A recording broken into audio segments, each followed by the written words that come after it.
Okay, let's finish this off by looking at the discussions just a little bit closer.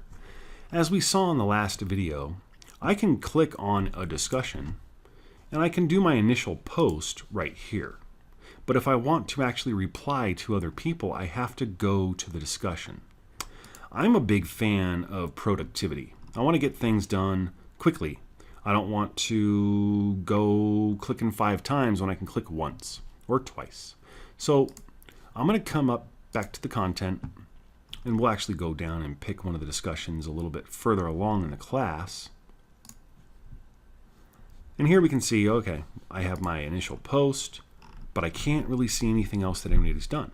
I have to go to discussion to see all of the different replies and comments made by other students. So here is a preferable way that you might like.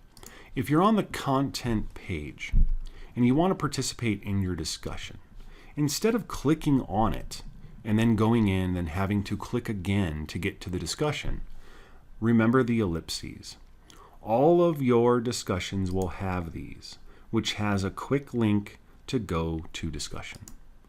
When we go to discussion, there we are. Our initial post window is still here. Do notice that it does not have the instructions.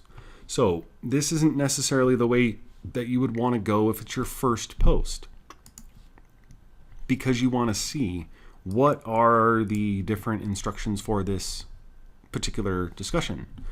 But once you've done your initial post by going through in the way we've seen before, where we just click on it, or we're following through by going module to module with our button at the bottom of the screen.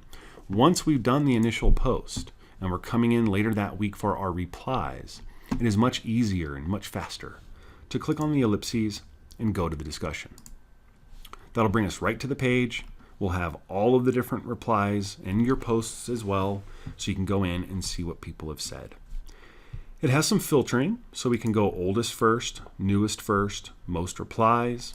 I kind of like newest first. That way I can see who posted most recently, because more than likely I've already looked at the older posts. And then we can also expand and collapse all.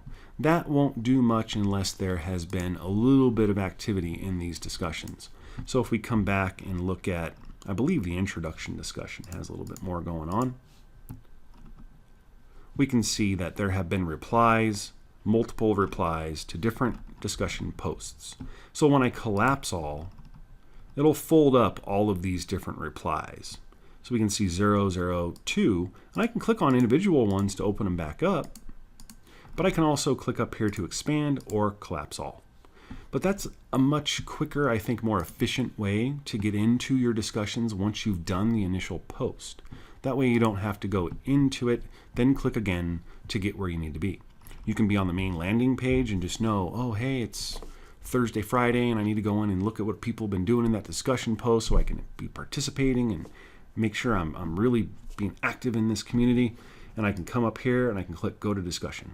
And that takes me right to where I want to be. I can start looking at what people have said, and then I can make my replies, and then I can get my job done. So that is a little bit more about discussions. From here, it really is a matter of just kind of going through and reading it, seeing what things are. It's all pretty standard as far as the different types of modules. There really isn't too much else to say. It's pretty straightforward, but if you do have questions, please reach out to all of the different help systems we have.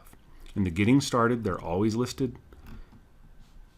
For Ramcad Go, tutoring, course comments, repairs, if you see a typo, you see something that's broken links, contact the systems. You can inform your instructor as well.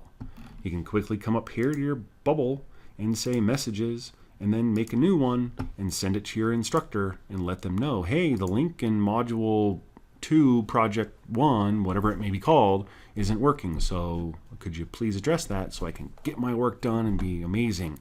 So that's a nice little cursory overview of the LMS. There's not much else really to know, but if there are little things you stumble upon, let me know, because I'm always interested in learning something new. I hope you enjoyed the videos, and I will see you around the internet.